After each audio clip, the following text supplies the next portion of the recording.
سورت الکوثر سے، خیر کثیر۔ سورت العادیات کے بعد نازل ہوئی، 1 رکوع ہے، 3 آیات ہیں، 10 کلمات ہیں اور 40 حروف ہیں۔ قرآن مجید کی سب سے چھوٹی سورت ہے۔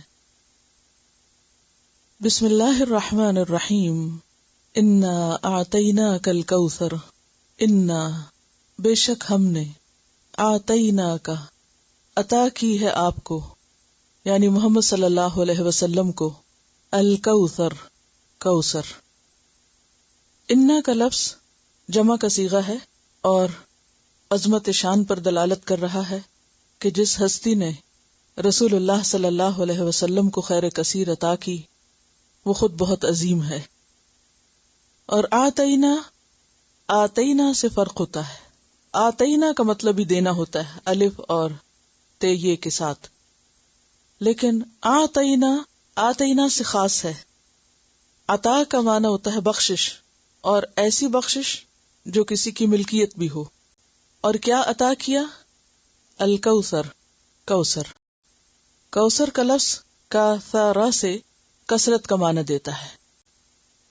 نبی صلی اللہ علیہ وسلم نے دنیا کا مشکل ترین کام کیا، اور اس کام میں آپ نے اپنی ہر چیز قربان کی۔ اپنا گھر قربان کیا، اپنی عزت قربان کی، جسمانی تکلیفیں اٹھائیں، بھوک کاٹی، طرح طرح کی مشکلات سہیں، اپنا معاش قربان کیا۔ اور جب یہ سورت نازل ہوئی تو اس وقت آپ کے سامنے کوئی بڑی کامیابی یا کوئی خیر نظر نہیں آ رہی تھی، کیونکہ ہر طرف مشکلات ہی مشکلات تھی۔ اور اس سورت کا پس منظر یہ بتایا جاتا ہے کہ جب آپ کے بیٹے قاسم کی وفات ہوئی تو ابو لہب نے کہا کہ بطرہ محمد اللیلہ، کہ محمد صلی اللہ علیہ وسلم آج رات بے نام و نشان ہو گئے ہیں، یعنی اب آپ کا بیٹا بھی فوت ہو گیا ہے تو آپ کا کوئی نام لینے والا نہیں رہے گا۔ باقی آزمائشیں تو تھی ہی، تو بیٹے کے فوت ہونے پر دکھ اور غم کا کیا عالم ہو سکتا ہے، تو اس پر اللہ سبحانہ وتعالی نے آپ کو ایک بڑی کامیابی اور ایک خیر کثیر کی بشارت اور خوشخبری دی۔ اور اس میں ان سب لوگوں کے لیے ایک خوشخبری ہے جو اللہ کے راستے میں اللہ کے دین کو عام کرنے کے لیے اللہ کے دین کی خاطر قربانیاں کرتے ہیں، کہ اللہ تعالیٰ ان کو اپنی خاص مدد سے نوازے گا اور ان کا مشن کامیاب ہوگا۔ کوئی بھی کام جو اللہ کی خاطر ہو اس میں اللہ مددگار ہوتا ہے، اور جس کام میں اللہ مددگار ہو، خواہ وہ ابتدا میں ناکامی پر مبنی ہی کیوں نہ نظر آئے، خواہ شروع میں اس میں قربانیاں ہی کیوں نہ کرنی پڑے، خواہ بظاہر دیکھنے میں وہ مشکل حالات میں گھرا ہوا ہی کیوں نظر نہ آئے، لیکن بالآخر اس کام میں اللہ کی تائید اور مدد شامل ہوتی ہے اور اللہ کا وعدہ پورا ہوتا ہے۔ تو انا اعطیناک الکوثر، یقیناً ہم نے آپ کو خیر کثیر اور بہت زیادہ بھلائی عطا کی ہے۔ نبی صلی اللہ علیہ وسلم کو کیا کیا بھلائیاں نصیب ہوئیں، ان کی ایک طویل فہرست ہے۔ جہاں آپ کی قربانیاں سب سے زیادہ ہیں، وہاں آپ کو ملنے والی بھلائیاں اور خیر عطا اور بخشش بھی بہت زیادہ ہے، جو پوری تاریخ انسانی میں کسی دوسرے انسان کے حصے میں نہیں آئی۔ تکلیفیں بھی آپ پر سب سے زیادہ آئیں، اور اجر اور انعام بھی دنیا اور آخرت کا آپ کے لیے سب سے بڑھ کر ہے۔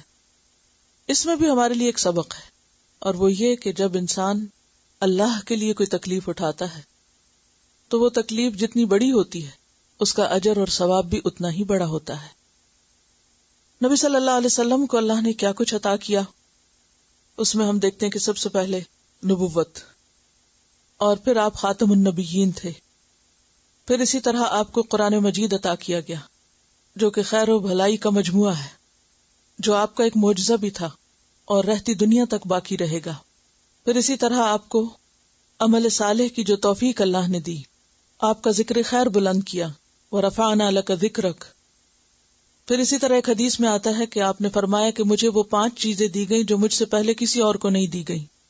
نمبر 1، نُصِرْتُ بِالرُّعْبِ مَسِيرَةَ شَهْرٍ، مجھے 1 مہینے کے فاصلے تک اپنے دشمنوں کے مقابلے میں رعب عطا کیا گیا۔ میرے لیے ساری زمین کو مسجد اور طہور یعنی پاکیزگی حاصل کرنے کا ذریعہ بنایا گیا، یعنی کہیں بھی ہم تیمم کر کے پانی نہ ہو تو نماز پڑھ سکتے ہیں۔ آپ کو حق شفاعت دیا گیا. قیامت کے دن جب لوگ باقی انبیاء کے پاس جائیں گے تو وہ سب شفاعت سے انکار کر دیں گے، لیکن نبی صلی اللہ علیہ وسلم اللہ سبحانہ تعالیٰ کے حضور حاضر ہو کر سجدہ ریز ہوں گے اور پھر آپ کی دعا سنی جائے گی. آپ کو مقام محمود عطا ہوا. عسیٰ ان یبعثک ربک مقام محمودا، یعنی آپ کو مقام محمود عطا ہوگا قیامت کے دن. آپ کے لیے مقام وسیلہ ہے. پھر اسی طرح دنیا میں آپ کے لیے غنیمت حلال کی گئی.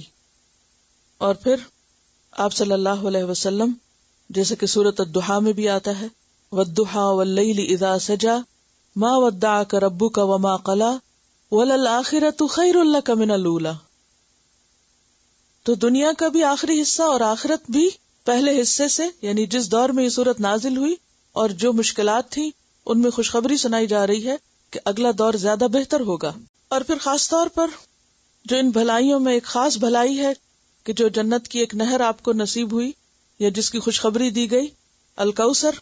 تو اس کے بارے میں آپ صلی اللہ علیہ وسلم نے فرمایا کہ جنت کی وہ نہر جس کے دونوں کنارے سونے کے ہیں، موتیوں اور یاقوت کا فرش بچھا ہے، جس کی مٹی کستوری سے بھی زیادہ خوشبودار ہے، جس کا پانی شہد سے میٹھا، دودھ سے زیادہ سفید، مکھن سے زیادہ نرم اور برف سے زیادہ ٹھنڈا ہے. اور اسی کا حصہ میدان حشر میں حوض کوثر کی شکل میں ہوگا، یعنی اس نہر کا پانی حوض کوثر میں آئے گا جس پر آپ کی امت پانی پیے گی، اور جس پر رکھے ہوئے پیالوں کی تعداد ستاروں کی طرح ہے. اور جو بھی شخص اس حوض سے پانی پیے گا قیامت کے دن، وہ پھر دوبارہ کبھی پیاسا نہ ہوگا، کیونکہ قیامت کے دن سورج بہت قریب ہوگا اور ہر شخص ایک گھبراہٹ کے عالم میں ہوگا. تو اس وقت اللہ کے رسول صلی اللہ علیہ وسلم آپ کو یعنی اپنی امت کو اپنے ہاتھوں سے پانی پلائیں گے، اور آپ سب سے پہلے اپنے حوض پر موجود ہوں گے، اور آپ کی امت آپ کو وہیں پر ملے گی.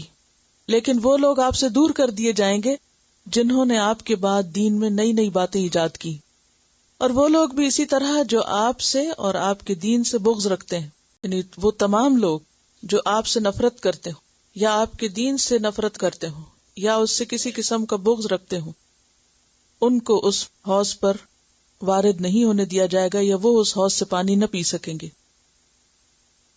ایک روایت میں یہ بھی آتا ہے کہ آپ صلی اللہ علیہ وسلم فرمائیں گے کہ امتی امتی، یعنی بظاہر ان کی شکل و صورت ایسی ہوگی کہ جیسے وہ آپ کی امت کے لوگ ہیں، لیکن ان کے اور آپ کے درمیان دیوار حائل کر دی جائے گی، اور آپ کو بتایا جائے گا کہ آپ نہیں جانتے کہ آپ کے بعد انہوں نے کیسے کیسے کام کیے.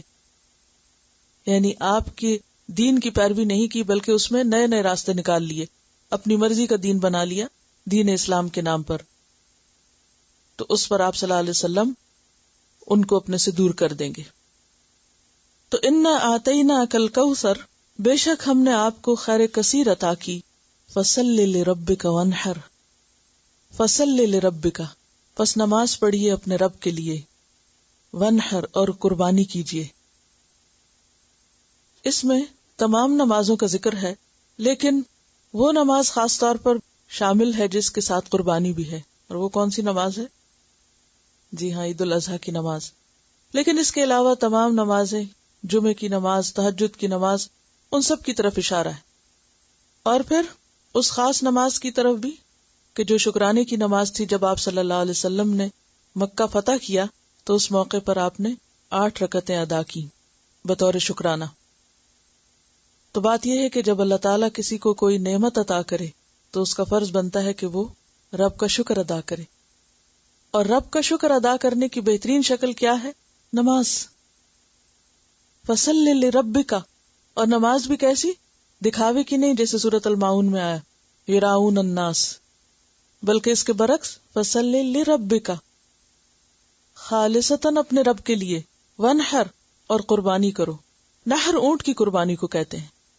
اسی لیے ہم دیکھتے ہیں کہ نبی صلی اللہ علیہ وسلم نے حجۃ الوداع کے موقع پر 100 اونٹ قربان کیے تھے. 100 اونٹ. ہم تو ایک بکرا بھی کرنا ہو یا کسی گائے میں بھی حصہ ڈالنا ہو تو بار بار پوچھتے ہیں کہ اچھا یہیں کریں یا کچھ اور کر لیں ان پیسوں سے. تو بات یہ ہے کہ اللہ کے راستے میں بدنی عبادت اور پھر مالی عبادت میں قربانی افضل ترین عبادت ہے. اور خاص طور پر عید الاضحیٰ کے دن جانوروں کا خون بہانے سے بڑھ کر، یعنی مویشی جانوروں کا جن کو ذبح کرنے کا حکم ہے، اس سے بڑھ کر کوئی عمل اللہ کو پسند نہیں۔ تو چونکہ نحر اونٹ کی قربانی کے لیے آتا ہے، تو آپ صلی اللہ علیہ وسلم نے 100 اونٹ قربان کیے، جن میں سے 63 اونٹ 63 آپ نے اپنے ہاتھ سے قربان کی۔ اور اونٹ کا نحر کیا جاتا ہے۔ نحر کیا ہوتا ہے؟ حلق کے پاس نیزہ مارا جاتا ہے اور جس سے اونٹ گرتا ہے، کیونکہ اونٹ کو چھری سے نہیں ذبح کر سکتے، بہت ہیوج جانور ہے۔ اور آپ صلی اللہ علیہ وسلم نے ان سارے اونٹوں کو صدقہ کیا، یعنی ان کو قربان کر کے صدقہ کر دیا، سوائے اس کے کہ ہر اونٹ میں سے ایک ایک بوٹی لی اور اس کو پکوایا اور پھر اس میں سے خود بھی کھایا اور اوروں کو بھی کھلایا۔ اب آپ دیکھیے کہ ایک نہیں، اگر 100 اونٹوں کو لائن میں بھی کھڑا کریں یا ایک گروپ ان کا بنائیں تو کتنا ہیوج نمبر ہے۔ تو اللہ کے رسول صلی اللہ علیہ وسلم کی نمازوں کا تو شمار ہی نہیں۔ آپ صلی اللہ علیہ وسلم کا طریقہ یہ تھا کہ ذرا سی بھی کوئی مشکل پیش آتی، اذا حزبہ امر فزع الی الصلاۃ، ہر موقع پر آپ نماز کے لیے دوڑتے۔ اور دوسرے حکم پر کس طرح عمل کیا؟ ونحر، شکرانے کے طور پر کس طرح قربانی کی۔ لیکن اس کے علاوہ کسی بھی چیز کی قربانی کی جا سکتی ہے، اور اسی سے ونحر نون حرے سے ہم دیکھتے ہیں کہ یوم النحر قربانی کے دن کو کہتے ہیں، یعنی حاجی عرفہ کے بعد جو اگلا دن ہوتا ہے منا میں، وہ ان کے لیے یوم النحر ہوتا ہے اور ہمارے لیے یوم العید ہوتا ہے، عید الاضحیٰ کا دن۔ ان شانئک، بے شک آپ کا دشمن، بدخواہ۔ تو شانئ کہتے ہیں اس دشمن کو جو دل میں بغض رکھے، یعنی بظاہر وہ دشمن نظر نہ آئے لیکن اس کے دل میں نفرت ہو، حسد ہو، بغض ہو۔ تو ان شانئک، بے شک آپ کا دشمن، کوئی بھی جو آپ سے دشمنی کرے اس دور میں یا بعد کے ادوار میں یا آج، هو الابتر، وہی ابتر ہے۔ ابتر کا لفظ جو ہے یہ بتر سے، بے تیرے۔ بترا کا لفظ یہ معنی ہوتا ہے دم کٹا ہونا، جیسے کسی جانور کی دم کٹ جائے تو وہ اچھا معلوم نہیں ہوتا۔ بیسیکلی جانور ہی کی دم کاٹنے کے لیے مخصوص ہے، اور خاص طور پر کتا، یعنی ایسا کتا جس کی دم کٹی ہوئی ہو۔ لیکن پھر یہ لفظ استعمال ہونے لگا ایسے انسان کے لیے کہ جس کے مرنے کے بعد کوئی اس کا نام لینے والا باقی نہ رہے، اور خاص طور پر جس کی کوئی اولاد نہ ہو، اس کی نسل کٹ گئی ہو یا ختم ہو گئی ہو اور وہ بالکل بے سہارا رہ گیا ہو۔ تو چونکہ آپ صلی اللہ علیہ وسلم کے بیٹے قاسم کی وفات ہوئی اور آپ کو یہ کہا گیا کہ آپ کا اب کوئی نام لینے والا نہیں رہے گا، تو بتایا گیا کہ نہیں، آپ کا نام لینے والے تو دن رات موجود ہوں گے، ہاں آپ کا دشمن جو ہے وہی بے نام و نشان ہو جائے گا، وہی خیر سے دور ہو جائے گا۔ اس کی وجہ کیا ہے؟ کیونکہ انہوں نے اس چیز کو ناپسند کیا جو اللہ نے اتاری تھی۔ ذالک بأنہم کرہوا ما انزل اللہ فاحبط اعمالہم۔ تو ایسے لوگ جو خواہ کتنے بھی نیک عمل کریں، لیکن اگر آپ سے اور آپ کی سنت سے محبت نہیں کرتے، آپ کے طریقے سے محبت نہیں کرتے، تو وہ آپ کے ساتھ نہ ہوں گے۔ کیونکہ نبی صلی اللہ علیہ وسلم نے فرمایا، صحیح حدیث ہے، کل امتی یدخلون الجنت الا من ابا، میری ساری امت جنت میں داخل ہوگی سوائے اس کے جس نے انکار کیا۔ قیل ومن ابا، پوچھا گیا انکار کس نے کیا؟ تو آپ نے فرمایا کہ جس نے میری سنت سے انکار کیا اس نے میرا انکار کیا۔ یعنی بظاہر یہ کہنا کہ ہم اللہ کے رسول صلی اللہ علیہ وسلم کو مانتے ہیں، لیکن آپ کے طریقے کو پسند نہ کرنا اور اس طریقے پر کسی اور طریقے کو زیادہ بہتر سمجھنا، یہ اللہ کے بھیجے ہوئے طریقے سے بغض رکھنا ہے، جو کہ ناپسندیدہ امر ہے۔ تو بنیادی طور پر تو ایک خاص کانٹیکس میں سورت نازل ہوئی، لیکن بات یہ ہے کہ آپ جیسے کہ قرآن مجید اللہ کی نعمتوں میں سے ایک بہت بڑی نعمت ہے۔ سورۃ یونس میں آتا ہے، قل بفضل اللہ وبرحمتہ فبذلک فلیفرحوا ھو خیر مما یجمعون، وہ بہتر ہے ہر اس چیز سے جسے لوگ سمیٹ رہے ہیں، جمع کر رہے ہیں۔ یعنی اور لوگوں نے اس عرصے میں جو کچھ بھی جمع کیا، سمیٹا، تو دنیا میں رہ جائے گا، لیکن اگر کسی نے اللہ کی خاطر اللہ کی کتاب کو سیکھا، سمجھا اور اس پر عمل کی کوشش کی، اور پھر آگے اس کی نیت آگے پھیلانے کی ہو، تو اس سے بڑی کوئی بھلائی دنیا میں نہیں ہو سکتی جو کسی کو نصیب ہو۔ تو جب اللہ کسی بندے کو یہ نعمت عطا کرے تو اس کا فرض کیا بنتا ہے؟ پھر شکر گزاری کرے. فصل لربک، اللہ کے آگے جھک جائے. نماز جو ہے اس میں عاجزی بھی ہے اور اللہ کا شکر ادا کرنا بھی، اور اللہ کی حمد و ثنا بھی ہے، اور اس کی تسبیح بھی ہے اور استغفار بھی ہے. اور اس کے ساتھ ساتھ انسان صدقہ کرے. ونحر، اور ضروری نہیں کہ پھر اگر وسعت نہیں ہے، ہمت نہیں، تو کچھ بھی اللہ کے راستے میں انسان شکرانے کے طور پر ضرور دے. اور پھر یہ یاد رکھے انسان کہ اس راستے میں مشکلات بہت ہیں اور طرح طرح کے لوگوں سے واسطہ پیش آتا ہے. یہ راستہ آسان راستہ نہیں ہے، کیونکہ جنت کا راستہ جو ہے وہ مکروہات سے گھیر دیا گیا ہے، اور اس میں بعض اوقات ایسی رکاوٹیں آ جاتی ہیں کہ انسان سمجھتا ہے کہ this is the end of the world, اب آگے تو شاید کچھ ہو ہی نہیں سکتا.